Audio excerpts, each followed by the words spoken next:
Bonjour à tous et bienvenue dans cette nouvelle vidéo. Alors aujourd'hui je vais faire une vidéo hors sujet, hors série par rapport à ma chaîne parce que je suis pas vraiment assez expert en cinéma pour pouvoir faire des critiques de cinéma, etc. Mais par contre je vais vous parler de ce film parce que ce film c'est mon film culte ever, quoi. Voilà, c'est le film qui m'a vraiment fait péter de rire, qui m'a explosé totalement, qui m'a fait découvrir le cinéma avec un humour qui est vraiment l'humour que j'aime.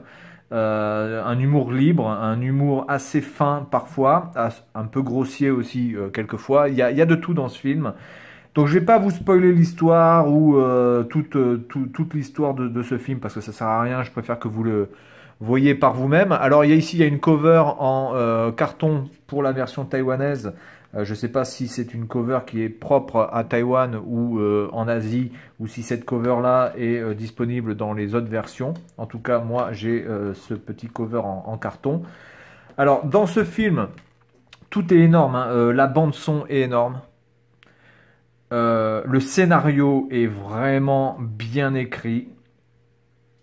Vous avez un nombre d'acteurs qui sont juste, c'est juste hallucinant, enfin le nombre d'acteurs connus ou qui vont être connus plus tard. Dans ce film, vous avez évidemment Jeff Bridges, qui était déjà un acteur juste fantastique, qui a joué dans Blown Away, qui a joué dans l'un des derniers films assez récents, qui était Tron, etc.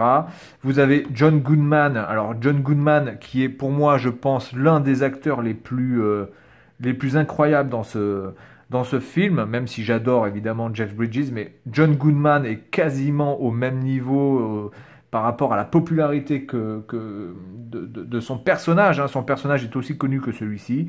Vous avez Steve Buscemi qui a joué dans notamment Armageddon, il me semble, qui a joué aussi dans...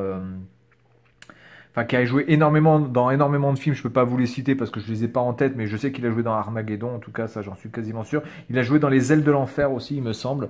Vous avez Julianne Moore qui a joué dans...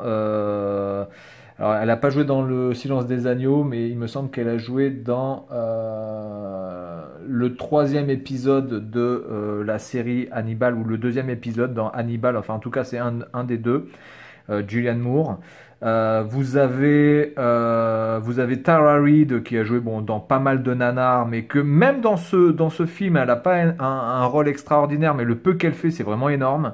Notamment, il y a une scène où elle se fait les ongles de pied. Enfin, franchement, elle n'a pas beaucoup de phrases dans ce film, mais je peux vous dire que le peu qu'elle fait, c'est juste hallucinant. Vous avez l'ami de Julianne Moore qui est complètement pété, qui n'arrête pas de rigoler. Vous avez John Turturro. Alors John Turturro, c'est le mec qui fait Jésus, hein, le mec complètement allumé aussi au bowling, habillé en violet.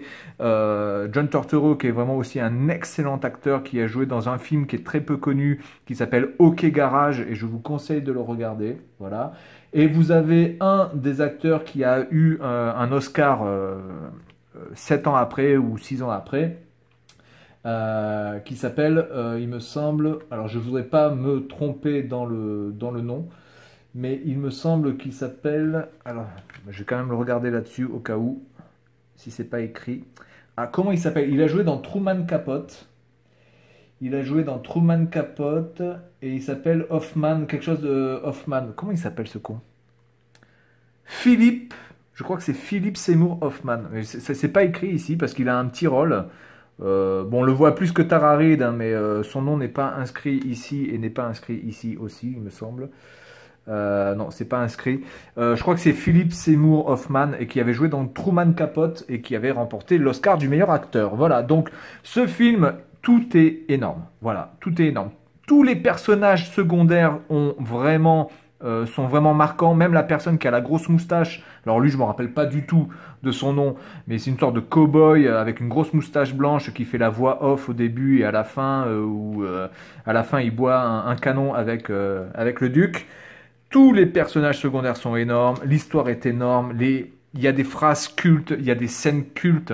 Alors pour moi, ma scène culte de ce film, Il y en a tellement, mais je vais en prendre une vraiment qui m'avait fait péter de rire. C'est vraiment quand vous avez John Goodman qui balance les cendres et vous avez le duc qui se prend tout dans la gueule parce que le vent est dans le mauvais sens et donc tous les cendres de la personne décédée retombent sur sa tronche. Et quand on voit la gueule de Jeff Bridges quand il reçoit les cendres, c'est juste à se pisser dessus, quoi. Le mec, il est juste énorme dans ce film. Donc voilà, je voulais vous présenter, écoutez, ce petit coffret avec la version 4K et la version Blu-ray. C'est un film que vous devez absolument voir. Alors peut-être vous n'avez peut-être pas besoin d'acheter le coffret, hein, parce que ça coûte quand même aux alentours quand même de 30 ou 40 balles, donc c'est quand même assez cher, surtout si vous ne connaissez pas. Mais essayez de le trouver sur Netflix ou peu importe. Regardez-le, téléchargez-le. Et franchement, vous allez passer un bon moment. C'est l'un des films qui, pour moi, a changé ma vision du cinéma. Parce qu'avant, je regardais des films plutôt pour regarder des films simplement.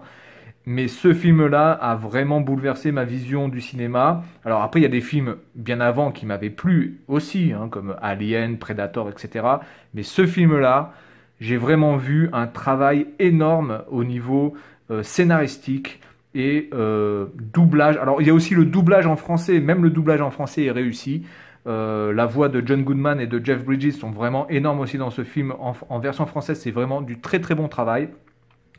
Donc écoutez, moi je suis dithyrambique sur ce film. Pour moi, il y a très peu de choses négatives à tirer de ce film. Il y a quelques séquences musicales dans le sens où quand vous avez le duc qui fume un petit peu d'herbe et qui plane un petit peu, sont un peu longuets et un peu chiants, mais globalement dans l'ensemble, c'est juste un des plus gros films des années 90, voire même un des plus gros films comiques qui m'ait été donné de voir. Voilà, donc c'est tout pour cette vidéo hors série sur ce film The Big Lebowski. Et puis surtout, bon visionnage si je vous ai donné envie de regarder ce film. Allez, salut à tous!